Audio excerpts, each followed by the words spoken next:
Okay, so if you're watching this video, you should be working on the cause and effect text structure. That should be your text structure.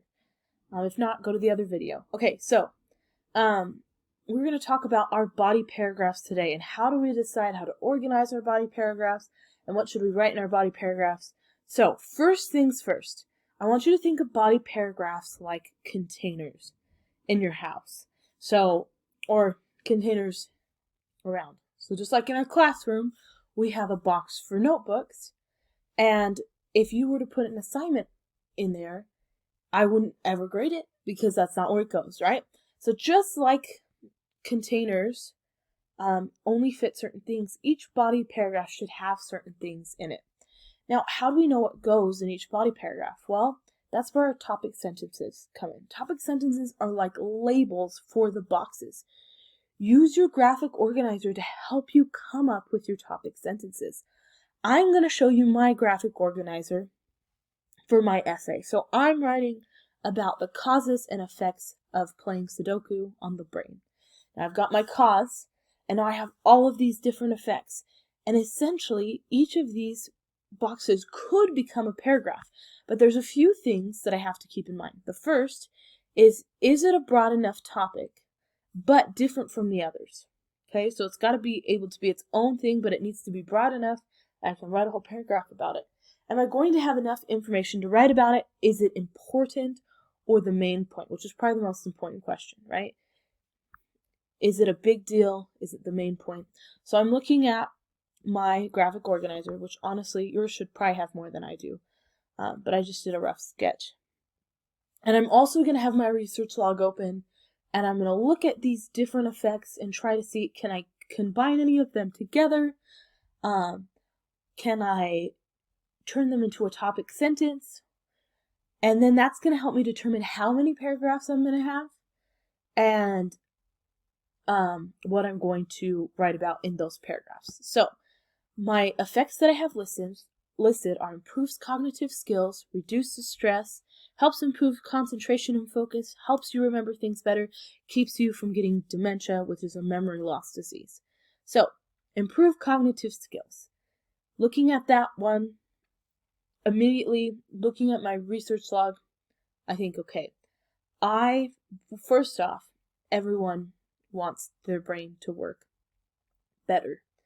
And then, second, cognitive skills is pretty broad.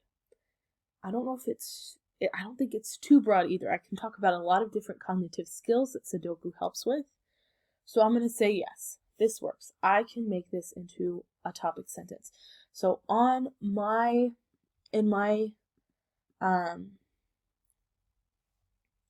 essay, this may even be my first paragraph, first topic sentence. Playing Sudoku improves cognitive skills. That's going to be like the first paragraph. The second one, reduces stress. So let's go over our 3 questions again. Is it broad but different from the others? Okay, is reducing stress different than cognitive skills? Definitely. Am I going to have enough information to write about it? This is when you're going to go back to your research log. Is there enough there? Now, there may not be, but you may still feel like it fulfills this third question. It's important or it's the main point. When I think about healthy brain, stress is one of the parts of a healthy brain. And if I'm trying to talk about what causes Sudoku has on the brain, this would be a great point to focus on. So I think I'm going to turn this into another topic sentence. I think I have enough information about it. It's different enough from this one. Okay. I've got 3 more left. Let's look at this one right here. Helps you remember things better. So let's start with the first one. Is it a broad enough topic, but different from the others? So I'm going to let you take a second. I'm going to give you a second. Just think about that. Do you think helps you remember things better is a broad enough topic? Okay, if you answered yes, then you are wrong. How am I going to expand on this? It can help you remember things better, like it helps you remember your birthday, it helps you remember dates, it helps you remember numbers, right? Like, that's the only way I could see myself expanding on this, is going through all of the things you can remember. So, I could just get rid of this if I didn't feel like it was super relevant, but I think it's super cool that it helps you remember things better.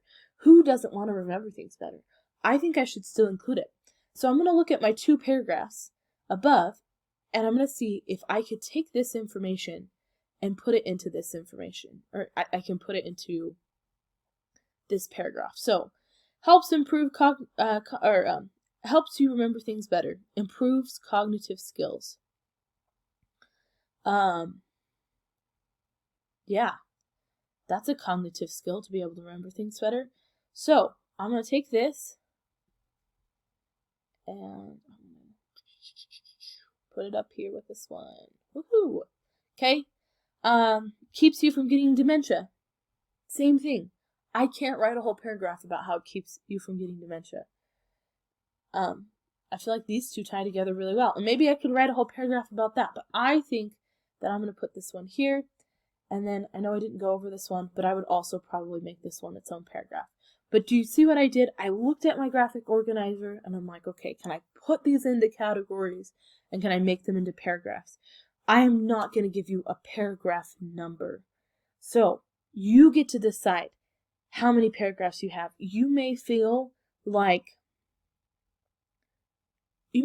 all of these need to be a paragraph, and maybe your paragraphs just aren't as long, but they all are packed full of good information, okay? But I would try to stay, I wouldn't try to do too much more than 4 or 5 paragraphs, but you can really, the sky's the limit as long as you follow these steps, okay?